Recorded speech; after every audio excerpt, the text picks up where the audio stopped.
पटना में सीएम आवास के बाहर अफरा तफरी, एक व्यक्ति ने मुख्यमंत्री का पुतला दहन की कोशिश की। पुलिस ने हंगामा करने वाले को काबू में किया। पुलिस की कार्रवाई से नाराज था व्यक्ति। वायनाड में कांग्रेस प्रत्याशी प्रियंका गांधी ने किया रोड शो। जनसभा में लोगों से उनके पक्ष में वोट करने की अपील की। 13 नवंबर को वायनाड लोकसभा सीट पर है उपचुनाव। महाराष्ट्र के डिप्टी सीएम अजित पवार ने दाखिल किया नामांकन। बारामती सीट से चुनाव लड़ रहे हैं अजित पवार। भतीजे योगेंद्र पवार से है चाचा अजित पवार का मुकाबला। नॉमिनेशन से पहले महाराष्ट्र के सीएम एकनाथ शिंदे ने किया रोड शो। बड़ी संख्या में जुटे समर्थक। कोपरी पाचपाखड़ी सीट से विधानसभा चुनाव लड़ रहे हैं सीएम शिंदे। मुंबई के घाटकोपर पश्चिम से बीजेपी उम्मीदवार राम कदम ने किया नामांकन। घाटकोपर सीट से चौथी बार जीत का किया दावा। देवघर विधानसभा सीट से बीजेपी प्रत्याशी के तौर पर नारायण दास ने तीसरी बार भरा पर्चा। लगातार 2 बार विधायक रहे हैं नारायण दास। देवघर से इंडिया गठबंधन के प्रत्याशी सुरेश पासवान ने किया नॉमिनेशन। पूर्व मंत्री रहे हैं सुरेश पासवान। झारखंड की सारण विधानसभा सीट से उदय शंकर उर्फ चुन्ना सिंह ने किया नॉमिनेशन। जेएमएम के टिकट पर चुनाव लड़ रहे हैं चुन्ना सिंह। बीजेपी ने झारखंड विधानसभा चुनाव को लेकर 2 और उम्मीदवारों की सूची जारी की। बरहेट से हेमंत सोरेन के खिलाफ गमालियल हेम्ब्रम को मैदान में उतारा। टुंडी से विकास महतो को टिकट। लखनऊ में संजय निषाद के समर्थन में फिर लगे पोस्टर पर लिखा 2027 का नारा। निषाद है सहारा। इससे पहले लगाए गए थे 2027 के खेवनहार वाले होर्डिंग।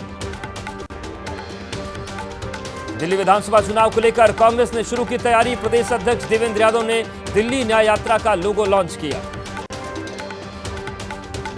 साल 2025 में जनगणना करा सकती है केंद्र सरकार। अगले साल शुरू होकर 2026 तक चलेगी जनगणना। सूत्रों के मुताबिक जनगणना पूरी होने के बाद किया जाएगा लोकसभा सीटों का परिसीमन। जनगणना की खबरों पर बोले जेडीयू के राष्ट्रीय प्रवक्ता राजीव रंजन। कहा, हम उम्मीद करते हैं कि जब जनगणना होगी तो उसमें जाति जनगणना भी करवाई जाएगी। नीतीश कुमार का हमेशा जाति जनगणना पर रहा है जोर।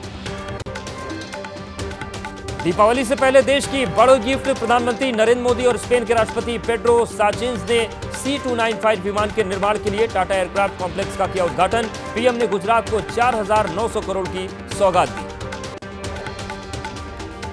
कॉम्प्लेक्स के उद्घाटन से पहले गुजरात के वडोदरा में पीएम मोदी और स्पेन के राष्ट्रपति ने किया रोड शो। बड़ी संख्या में मौजूद लोगों ने किया स्वागत। पीएम मोदी ने भी किया अभिवादन। वडोदरा में पीएम मोदी ने रतन टाटा को किया याद। बोले, कुछ समय पहले देश ने महान सपूत रतन टाटा को खोया। रतन टाटा आज हमारे बीच होते तो बहुत खुश होते। आज भारत योजना को लेकर स्पीड से काम कर रहा है। मध्य प्रदेश में 4% बढ़ाया गया सरकारी कर्मचारियों का डीए अलाउंस।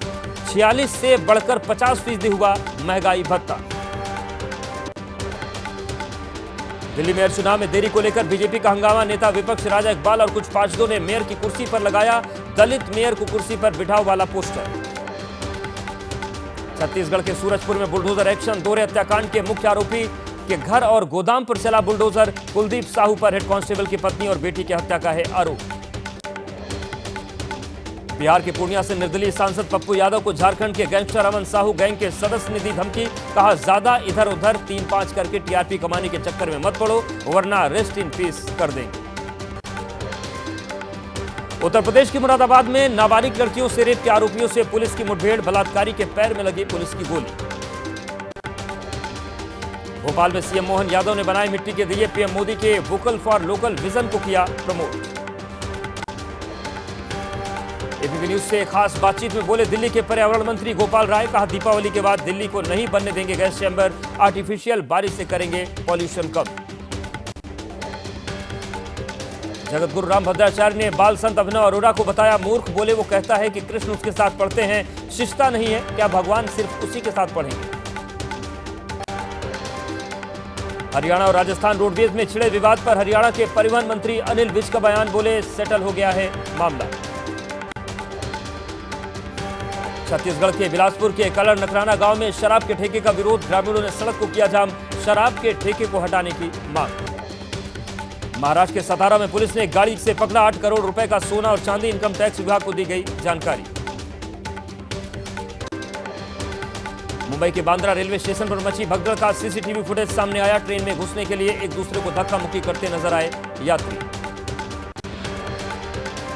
बांद्रा टर्मिनस में यात्रियों के बीच भगदड़ मामले के बाद रेलवे का फैसला, भीड़ रोकने के लिए प्लेटफॉर्म टिकट की बिक्री पर लगाई रोक। त्योहारी मौसम को लेकर लिया गया फैसला।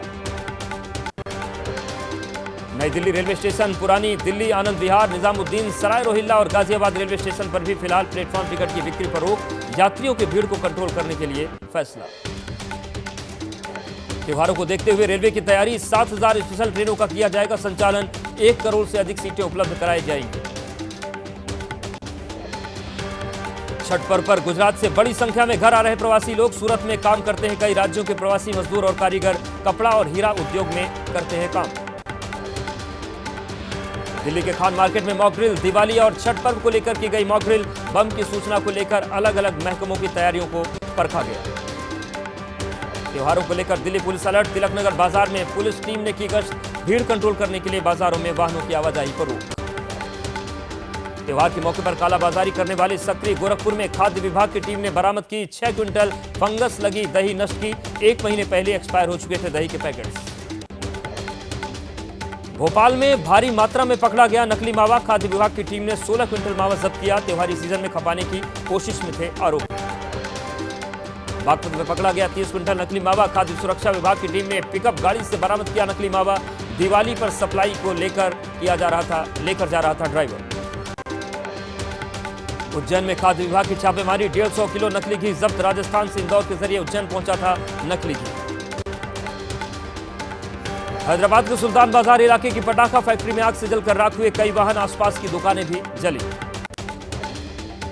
हैदराबाद में पटाखों की दुकान में लगी भीषण आग। जानकारी के बाद मौके पर पहुंची फायर ब्रिगेड की 6 गाड़ियां। काफी मशक्कत के बाद पाया जा सका आग पर काबू। मध्य प्रदेश के रतलाम में एम्बुलेंस की तस्करी, चेकिंग के दौरान सामने आई नशीले पदार्थों की तस्करी के बाद पुलिस ने 2 लोगों को